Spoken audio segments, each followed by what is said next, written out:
Mana shuni qarorni amalda bajarish uchun mana muhtaram prezident tashabbuslari bilan biz ham mana G'ishli Masjid mahalla mafiyasida mana kam ta'minlangan ehtiyojmand oilalarga mana bugun iftor tashkil qildik.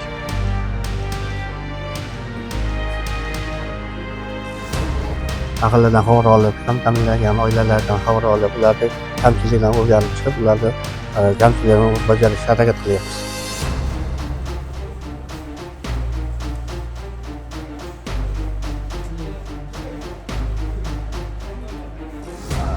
Azaldan urf odatga singib bitgan-ku bu.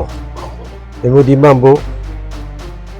Har insondan qo'lidan kelgan inson qilish kerak buni yordamni. O'shanda xalqimiz ham, qo'ni qo'shnilar ham, mahallaga hammasi tinch, shodon, hammasi bir yaxshi hayot kechiradigan umiddamiz.